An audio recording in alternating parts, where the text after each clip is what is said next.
Guys what's up, welcome to Bansal tutorial. Guys कल आपका lecture नहीं आ पाया था, जैसे मैंने आपसे कहा था कि इन केस अगर आपका किसी दिन लेक्चर नहीं हो पाता है तो आपको नेक्स्ट डे 2 लेक्चर मिल जाएगा। सो गाइज आज आपको 2 लेक्चर मिल जाएगा। And guys thank you so much for like and subscribe. Guys like करते रहा करो, लाइक करने से काफ़ी मोटिवेशन मिलता है। एंड डिसलाइक किया करो अगर पसंद ना आए लेक्चर तो, पर कमेंट सेक्शन में लिखा करो कि क्यों पसंद नहीं आ रहा आपको लेक्चर्स, ताकि मैं नेक्स्ट टाइम उसको इम्प्रूव कर सकूँ। एंड गाइस सब्सक्राइब कर देना जो पहली बार इस लेक्चर को देख रहा है, क्योंकि हम यहाँ पे कॉम्पिटेटिव एग्जाम से रिलेटेड सब्जेक्ट डिस्कस कर रहे हैं। लाइक अभी हमने हिस्ट्री शुरू किया है, लेटर ऑन हम अपकमिंग वीडियोस में और भी सब्जेक्ट्स कवर करेंगे। एंड सो आज हम देखते हैं what books and burials tells us, कि हमें बुक्स और बरियल्स क्या बताते हैं। ठीक है, किताबें और जो कब्र है वो हमें क्या बताती है, हम इस बारे में डिस्कस करेंगे। चैप्टर 4 है ये हिस्ट्री का। हमने चैप्टर 1, 2 एंड 3 डिस्कस कर लिया था। उसमें हमने देखा था कि कैसे कहाँ से हिस्ट्री की शुरुआत हुई है। स्टोन एज के बारे में हमने देखा था। स्टोन एज को 3 पार्ट्स में डिवाइड किया गया है, Palaeolithic, Mesolithic and Neolithic. Palaeolithic 99% human history का कवर करता है। ठीक है, एंड हमने इसके साइट्स वगैरह डिस्कस किए थे, जो भी साइट्स थे इंपॉर्टेंट। वो लेक्चर बहुत इंपॉर्टेंट है, क्योंकि मेसोलिथिक, नियोलिथिक, पैलियोलिथिक साइट्स से क्वेश्चन हमेशा पूछता है एग्जाम में, 1 डे एग्जाम में 1-2 क्वेश्चन रह जाते हैं। सो गाइज आप वो लेक्चर ज़रूर देख लेना। मैं इसका डिस्क्रिप्शन बॉक्स में ये उसका लिंक डाल दूंगी, सो आपको आसानी होगी लेक्चर को देखने के लिए। एंड उसके बाद हमने डिस्कस किया था कैसे एक नोमैडिक लाइफ से, कैसे घुमक्कड़ जीवन से एक किसी इंसान लोगों ने किस तरह से एक सेटल लाइफ की शुरुआत की, कैसे वो एग्रीकल्चर करने लगे, एग्रीकल्चर करने की वजह से वो मजबूर हो गए एक जगह रहने के लिए। तो ये सारी चीज़ें हमने डिस्कस कर ली थी। वो हर्डिंग करना शुरू कर दिया था लोगों ने। सो आज हम देखते हैं कि after the Indus valley civilization, हमने लास्ट क्लास में इंडस वैली सिविलाइजेशन के बारे में डिस्कस किया था। सिविलाइजेशन एक अम्ब्रेला टर्म है जिसमें सारे के सारे कल्चर्स, बहुत सारे कल्चर एक साथ आ जाते हैं। ठीक है, इट्स लाइक अम्ब्रेला, और इसमें अंदर बहुत सारे कल्चर्स हैं। तो हमने ये डिस्कस किया था इंडस वैली सिविलाइजेशन में, हड़प्पा सिटी के बारे में डिस्कस किया था, और भी साइट्स थी जो हमने डिस्कस की थी। सो आप बताओ कमेंट सेक्शन में कि हड़प्पा का एक्सकेवेशन कब हुआ था, एंड कब कब वो जो ईयर था वो बताओ, और मोहनजोदारो का ईयर बताओ, क्योंकि ये एग्जाम में आता है और स्टूडेंट्स हमेशा कंफ्यूज होते हैं कि हाँ, हड़प्पा कब का एक्सकेवेशन कब हुआ था, मोहनजोदारो का कब हुआ था, किसने खोजा था इन दोनों को। इसके नाम फ्रिक्वेंटली एग्जाम्स में, 1 डे एग्जाम में देखने को मिल जाते हैं। तो गाइस कमेंट सेक्शन में बताओ कि क्या था। आज हम चैप्टर 4 डिस्कस करते हैं, देख लेते हैं कि हम आज क्या क्या क्वेश्चन डिस्कस करने वाले हैं इसमें। So one of the oldest book in the world, क्या ओल्डेस्ट बुक था वर्ल्ड का। ठीक है, ये हम देखेंगे, one of the oldest book in the world. How historian study the Rigveda, Rigveda जो सबसे ओल्डेस्ट बुक मानी जाती है। ठीक है, उसके बारे में हम पढ़ेंगे कि हिस्टोरियन क्या बताते हैं उसके बारे में स्टडी करके। कैटल, हॉर्सेस और चैरियट्स के बारे में देखेंगे। ठीक है, कैटल पशु हो गए और हॉर्सेस हो गया आपका घोड़े, और चैरियट्स हो गया रथ। ठीक है, जो पहले के टाइम में जो लोग रथ चलाते थे। ठीक है, वो देखेंगे बैटल के टाइम पे। वर्ड्स टू डिस्क्राइब पीपल, कौन से वर्ड्स यूज किया जाता था पीपल को डिस्क्राइब करने के लिए, ये देखेंगे। Silent sentinels, the story of megaliths. ठीक है, स्टोरी क्या है मेगालिथ के साथ। ऋग्वेदा के साथ साथ ही जब ऋग्वेदा हो रहा था, डेवलप हो रहा था, जब उसी टाइम पे, कंटेम्प्रेरी टाइम पे साउथ में भी और भी चीज़ें डेवलप हो रही थी, तो जो मेगालिथ्स पीरियड बोलते हैं उसको। ठीक है, तो उसके बारे में डिस्कस करेंगे। वहाँ पे बुलडोजर टाइप स्टोन्स थे, बड़े बड़े स्टोन्स से काफ़ी सारे मॉन्यूमेंट्स बनाए जा रहे थे, तो उसके बारे में हम देखेंगे। ठीक है, and finding about social differences, तो वहाँ पे क्या करते थे कि लोगों को दफनाते थे, तो उनको दफनाया जो गया है वो उसके स्टाइल से पता चलता है कि उनका जो सोशल स्टेटस था वो डिफरेंट था, तो वो कैसे पता चलता है इसके बारे में डिस्कस करेंगे। Burial spots mean for certain family, क्या मीन रखती है वो बरियल स्पॉट एक सर्टन फैमिली के लिए, तो वो इस बारे में देखेंगे। तो यहाँ पे भी कब्र को दफन किया गया था, और उसके लिए हर फैमिली के लिए वो क्या मीनिंग था, इस चीज़ को हम थोड़ा डिस्कस करेंगे ब्रीफ में। एंड बरियल साइट जो था इनाम गांव हमें मिला है, स्पेशल बरियल साइट, हम इनाम गांव के बारे में डिस्कस करेंगे।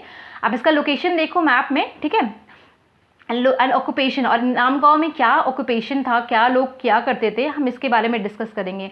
हम आज कुछ क्वेश्चन आज डिस्कस करेंगे 1 to 4, एंड आफ्टर और जो आपका नेक्स्ट वीडियो आएगा हम उससे 5 to 9 क्वेश्चन डिस्कस करेंगे, कि मैंने इस बुक को 2 पार्ट में डिवाइड कर दिया मैंने। तो ऋग्वेदा एंड मेगालिथ्स। ठीक है, तो ऋग्वेदा के बारे में फर्स्ट पार्ट में पढ़ेंगे, जहाँ बुक्स वगैरह के बारे में पढ़ेंगे। ठीक है, और मेगालिथ्स जो साउथ इंडिया में हो रहा था, चीज़ें डेवलप हो रही थी कंटेम्प्रेरी टाइम में ही, हम उसके बारे में नेक्स्ट क्लास जो नेक्स्ट वीडियो आएगा उसमें हम डिस्कस करेंगे।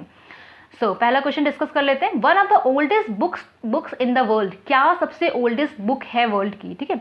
और जो वेदास है उसको क्या बोला जाता है, अपार रहस्य बोला जाता है। क्योंकि अपार रहस्य क्यों बोला गया है, क्योंकि इसमें क्या है कि बहुत सारी चीज़ें लिखी हुई है, ठीक है। उसमें काफ़ी सारी चीज़ों के बारे में नॉलेज लिखा गया है, और इसको ऐसा माना जाता था लोगों के द्वारा कि ये नॉट क्रिएटेड बाय गॉड के द्वारा क्रिएट नहीं किया गया है, not created by God but यहाँ पे गॉड नहीं होगा, नॉट क्रिएटेड बाय मैन के द्वारा क्रिएट नहीं किया गया है, बल्कि ये किया गया गॉड गिफ्टेड है। ओके, यहाँ गाइस ठीक कर लेना, ये मैन गॉड नहीं होगा, नॉट क्रिएटेड बाय मैन, वो मैन के द्वारा क्रिएट नहीं किया गया है, ये क्रिएट किया गया है गॉड के द्वारा, ठीक है। उसके बाद वेदास में क्या है, 4 तरह के वेदा हैं जो इंपॉर्टेंट हैं, ठीक है। एक ऋग्वेदा जिसमें लिरिक्स के बारे में लिखा गया, हाइम्स लिखे गए हैं, ठीक है। और सामवेदा बुक ऑफ म्यूजिक, जिसमें म्यूजिकल से रिलेटेड चीज़ें लिखी गई है, इसमें म्यूजिक्स लिखा गया है। यजुर्वेदा, ठीक है, इसमें सेक्रीफाइशियल प्रेयर के बारे में लिखा गया है, मतलब पहले के टाइम में भी लोग यज्ञ करते थे, वहाँ सेक्रीफाइसेस करते थे, जैसे कि आज के टाइम में हम बलि चढ़ाते हैं बहुत सारे ओकेजन पे, तो वो प्रथा अभी नहीं शुरू हुई है, वो प्रथा बहुत टाइम पहले से चल रही थी, ठीक है। हम इस चीज़ को देखेंगे यजुर्वेदा में, हमें पता चलता है पढ़ने से। अथर्ववेदा जो था वो सबसे लास्ट में ऐड हुआ था, अथर्ववेदा, ठीक है। वो बुक ऑफ मैजिकल फॉर्मूलाज, इसमें क्या था, जैसे कि अभी भी काला जादू आप बोल सकते हो, एविल स्पिरिट को हटाने के लिए हम और भी बहुत सारे मैजिकल चीज़ें परफॉर्म करते हैं, या डिजीज से बचने के लिए भी पूजा वगैरह किया जाता है। तो वो सब जो मैजिकल चीज़ें थी वो भी पहले के टाइम में, अर्लीस्ट एरा में भी लोग फॉलो करते थे। हमें अथर्ववेदा पढ़ के ऐसा पता चलता है, ठीक है। देन हम आगे देखते हैं, ये ऋग्वेदा, ठीक है। ऋग्वेदा द ओल्डेस्ट वेदा, ऋग्वेदा जो है सबसे ओल्डेस्ट वेद है, ठीक है। इट इंक्लूड, इसमें 1000 से ज़्यादा हाइम्स हैं, ओके। आप और फिर एंड इसको सुक्ता भी बोला जाता है, और इसको वेल सेड भी कहा जाता है, ठीक है। डिवाइडेड इनटू 10 मंडल्स, इसको 10 मंडल्स में डिवाइड किया गया है, ठीक है। ओके, तो मतलब ऋग्वेदा जो है सबसे ओल्डेस्ट वेद है, इसको 1000 हाइम्स हैं। अगर हाइम्स की बात करें तो भजन आप बोल सकते हो, ठीक है। 1000 हाइम्स हैं, और इसको सुक्त भी बोला गया है, सुक्ता भी बोला गया है, और वेल सेड भी बोला गया है, ठीक है। और इसको 10 मंडल्स में डिवाइड किया गया है। हाइम्स क्यों गाए जाते थे, जैसे आज के टाइम में हम भजन कीर्तन करते हैं तो भगवान को की पूजा करने के लिए करते हैं, ठीक है, भगवान को सराहने के लिए करते हैं। तो वैसे पहले के टाइम में भी हाइम्स भजन का यूज़ किया जाता था, और praising the God and goddess, okay. कुछ इंपॉर्टेंट गॉड थे, मतलब आज के टाइम में जैसे कि बहुत सारे करोड़ों देवी देवता हैं करोड्स में, तो वो पहले के टाइम में ऐसा नहीं था। पहले में सिर्फ तीन देवी देवता की हमें एविडेंस मिला कि जिसकी पूजा की जाती थी, जैसे अग्नि, द गॉड ऑफ फायर, ठीक है, जो आपका फायर है उसके देवता है ये, आग की अग्नि, ठीक है। इंद्रा जो है the warrior of God, warrior आप बोले तो योद्धा, ठीक है, योद्धा के गॉड है, जो राजा महाराजा लोग जो युद्ध करने जाते थे और सेनापति वगैरह थे, ये लोग उनको बहुत ज़्यादा पूछते थे, ठीक है। और सोम बोला गया plant from which special drink was prepared, Som एक ऐसे भगवान थे, मतलब ऐसे प्लांट को रिजेंबल किया गया है कि जो वो स्पेशल ड्रिंक उससे प्रिपेयर किया जाता था, ठीक है, जो स्पेशल ऑकेजन में पिया जाता होगा। और जो ये हाइम्स था, ये जो भजन था, ये जो कौन कंपोज करता था, सेजेस, ऋषि मुनि कंपोज किया करते थे, ठीक है। प्रेज को क्या करते थे, टॉट करते थे स्टूडेंट्स को पढ़ाया जाता था, और पढ़ाते पढ़ाते उनको याद करवाया जाता था। जैसे आज के टाइम में आप कॉपी कलम लेके बैठे हो, जो टीचर्स पढ़ा रहे हैं वो आप लिख रहे हो, तो पहले के टाइम में ऐसा नहीं था कि लोग जो पढ़ाते थे वो लिखते नहीं थे। टीचर्स इतना बार बार रिपीटेडली बोलते रहते थे कि लोगों को याद हो जाते थे। कोई रिटर्न नोट्स नहीं थे, प्रिंटेड बुक्स नहीं थी, ठीक है। उनके जो पढ़ने की जो तरीका था वो बिल्कुल डिफरेंट था अभी के सिनारियो से। Most of this hymns are compose, जो ज़्यादा से ज़्यादा हाइम्स जो थे वो कंपोज किए गए थे और पढ़ाए गए थे, और लर्न किया गया था लोगों, मतलब लड़कों को, ठीक है, लर्न बाय मैन के द्वारा लर्न किया गया था, कंपोज किया गया था। पर उसमें से कुछ ऐसे भी हाइम्स मिले हैं जो कि वुमेन के द्वारा कंपोज किया गया था। तो हमें यहाँ ये पता चलता है कि वहाँ पे वुमेन्स को पढ़ने का अधिकार था, जैसे कि मॉडर्न हम हिस्ट्री में पढ़ेंगे कि वुमेन्स को पढ़ने का अधिकार नहीं था, ठीक है। बहुत कम लोग थे जो पढ़ पाए थे, लेकिन हम जब ऋग्वेदा की बात करते हैं तो वहाँ पे हमें ऐसा एविडेंस मिलता है कि वुमेन को भी पढ़ने का अधिकार था, क्योंकि उन्होंने कंपोज किया है, ठीक है। Few were composed by women, ठीक है, कुछ कंपोजिशन जो है वो वुमेन के द्वारा भी की गई है। ऋग्वेदा इज ओल्ड और वैदिक Sanskrit different from these days. Rigveda जो है और जो उसमें संस्कृत का यूज़ किया गया है वो वैदिक संस्कृत है, जो कि डिफरेंट है। जो हम अभी जो संस्कृत जो है उससे अगर कंपेयर करें तो उससे काफ़ी डिफरेंट मिलता है हमें, ओके।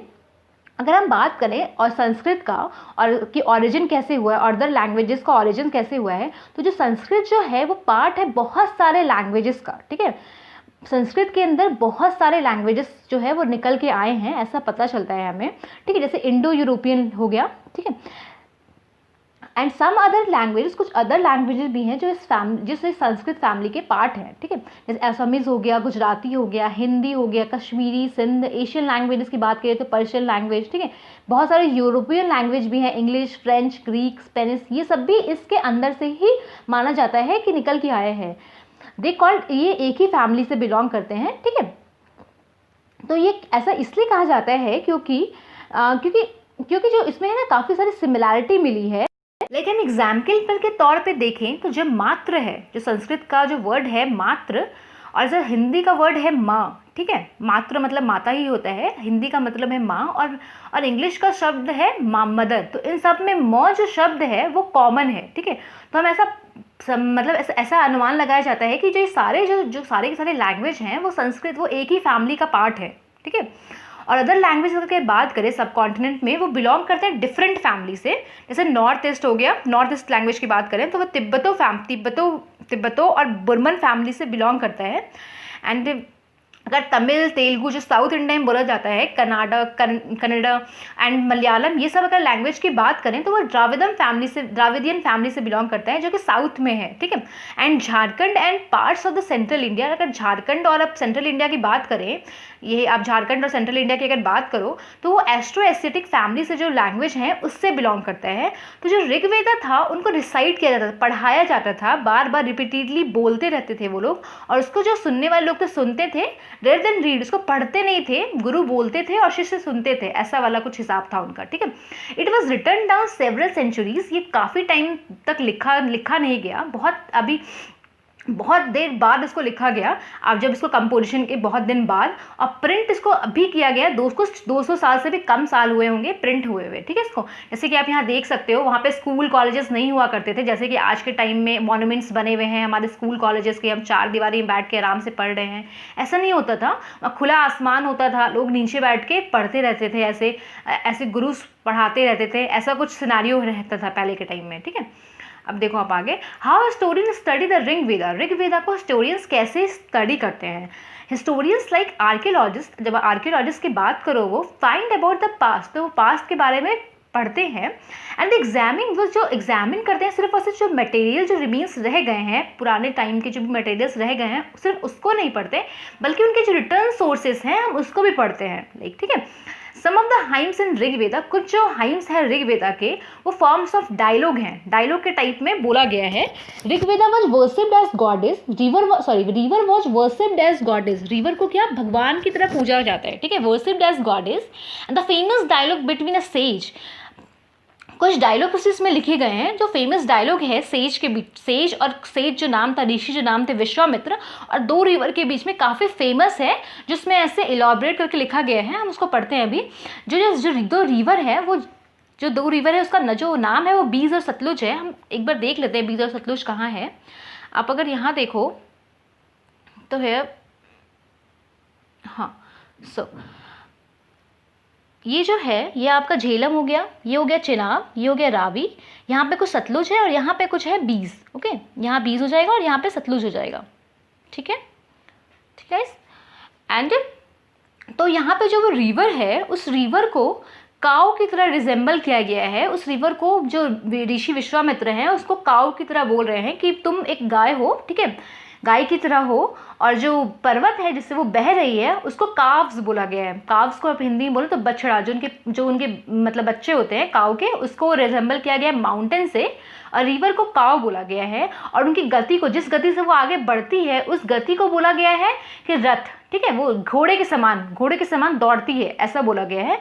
और उसको उन्होंने ऐसे बोला है कि तुम एक हे रिवर, मतलब तुम जो दौड़ती हो, घोड़ों के समान दौड़ती हो, पहाड़ों से उतरते हुए, बछड़ों के समान। अब बछड़ों को जिस तरह से काऊ प्यार करती है, उसी तरह से आप पहाड़ों से भी लगाव है आपका, आप उतर के बड़ी नदियों से मिलने के लिए तत्पर रहते हो, और फिर नदी उनको जवाब में देती है कि ये इस बात सब कुछ सच है, आप बताओ आप यहाँ क्यों आए हो। तो विश्वामित्र फिर रिप्लाई करते हैं कि मुझे ये नदी पार करना है, तुम मुझे रास्ता दे दो, तुम जिस गति से बह रही हो थोड़ा उसको स्लो कर दो ताकि मैं रास्ता आराम से पार कर सकूँ। और रिवर फिर मान जाती है इस चीज़ को, ऐसा डायलॉग में बताया गया है कि रिवर इस चीज़ को मान जाती है और वो विश्वामित्र ऋषि विश्वामित्र को बोलती है कि हाँ आप नदी पार कर लो, ठीक है। ऐसा कुछ डायलॉग वहाँ पे लिखा गया है।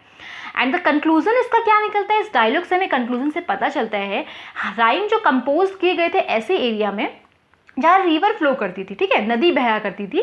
और जो सेजेस थे, ऋषि थे, वो ऐसी सोसाइटी में रहते थे जहाँ हॉर्सेस और काउ का बहुत वैल्यू एनिमल के रूप में वैल्यू किया जाता था, ऐसे एनिमल्स का हॉर्सेस एंड काउ का। तभी तो रिवर को एक काउ और हॉर्सेस के से रिजेंबल किया गया है, ठीक है।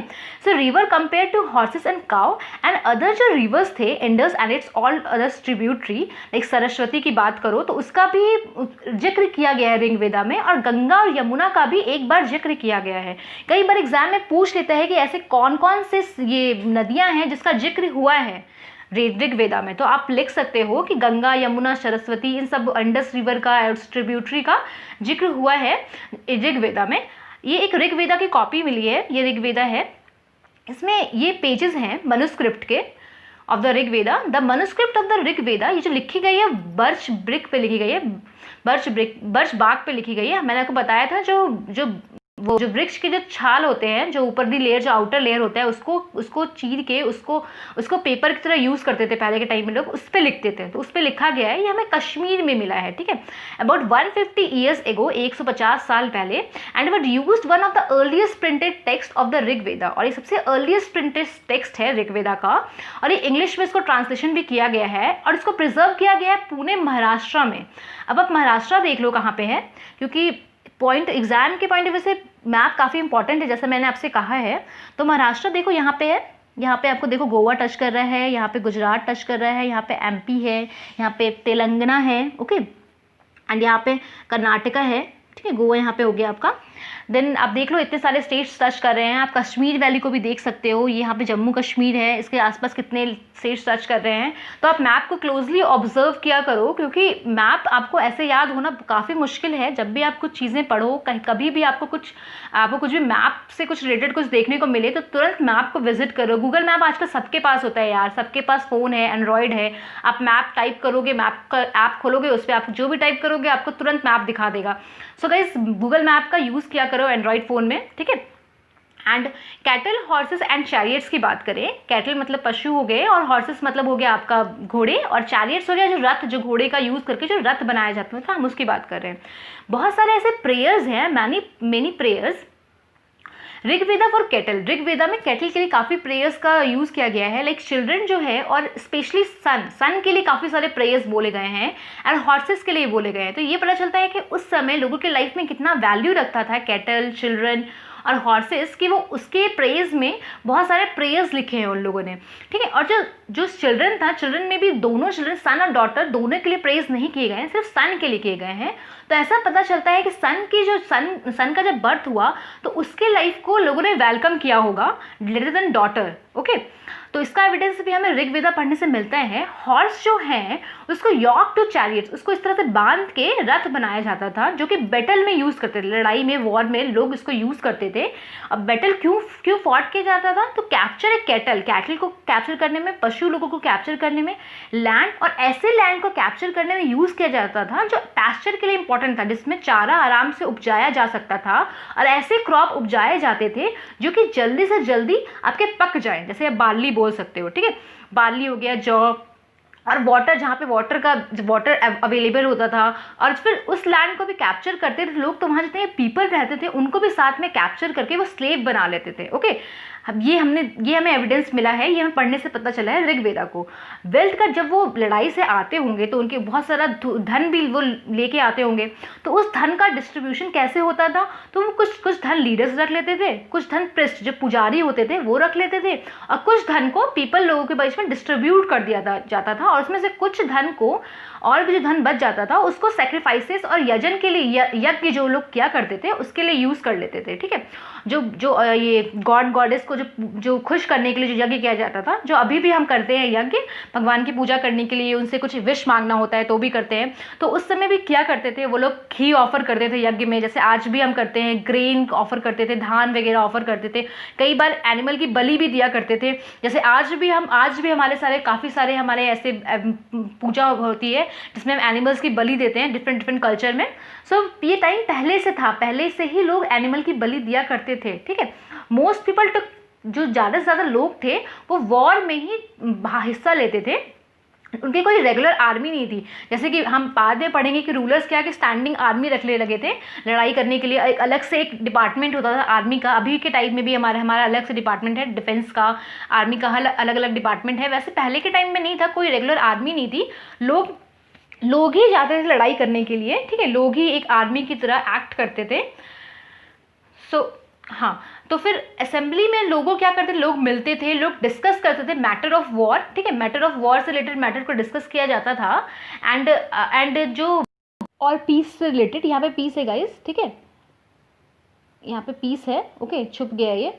तो ये पीस और वॉर से किस तरह से वो सब सारा जो मैटर है, कैसे शांति व्यवस्था रखनी है, इन सब के बारे में वो लोग डिस्कस करते थे। असेंबली से कुछ लोग आपस में, बहुत सारे लोग आपस में मिलते थे, एक जगह इकट्ठे होते थे और मैटर को डिस्कस किया करते थे कि हमें कैसे आगे काम करना है, किससे और लड़ने जाना है, कैसे यहाँ पे पीस बैठा के रखना है, व्यवस्था कैसे पीस की रखनी है। दे ऑल्सो चूज लीडर, वो यहाँ पे असेंबली जो करते थे वहाँ लीडर को भी चूज करते थे, ठीक है। वे आर ऑफन, जो कि बहुत ज़्यादा ब्रेव होते थे, ठीक है, और स्किलफुल वॉरियर होते थे, ठीक है, उनके सारे काफ़ी स्किल्स होते थे, योद्धा होते थे वो एक, ठीक है। और सो हमें यहाँ पता चलता है कि यहाँ पे लोगों का जो था वो वोटिंग सिस्टम टाइप होगा, ठीक है, लीडर्स को चूज़ करने के लिए। ऐसा नहीं था कि हायरार्किकल सिस्टम था, पहले रूलर बनेगा, रूलर का बेटा फिर वापस से राजा बन जाएगा, ऐसा सिस्टम नहीं होगा, ये देख के हमें पता चलता है, क्योंकि वो लीडर खुद एक आपसी सहमति से चूज़ किया करते थे। Then words to describe a people, ठीक है, पीपल को डिस्क्राइब करने के लिए भी कुछ वर्ड्स का यूज़ करते थे वो लोग। Several way of describing the people, जैसे वो लोग क्या काम कर रहे हैं उसके अकॉर्डिंग दो ग्रुप में डिवाइड किया गया था लोगों को, प्रीस्ट जो ब्राह्मण है और राजा, ठीक है। परफॉर्म रिचुअल, प्रीस्ट जो थे वो रिचुअल परफॉर्म करते थे, जैसे पूजा अर्चना, जो आज के टाइम में भी हम पूजा करवाते हैं तो हम ब्राह्मण को बुलाते हैं भोज करवाने के लिए, और फिर ये और पुजारी आते हैं पूजा करने के लिए। और वैसे ही पहले के टाइम में प्रिस्ट हुआ करते थे। अब राजा की बात करें तो राजा का कोई कैपिटल सिटी नहीं था, ठीक है, जैसे कि did not have a capital city and places और आर्मी, पैलेस नहीं था उनका, कोई अपना आर्मी नहीं थी, वो लोग टैक्स कलेक्ट नहीं करते थे। तो मतलब पता चलता है कि लोगों पर उनका बहुत ज़्यादा अधिकार नहीं था कि वो टैक्स कलेक्ट करें।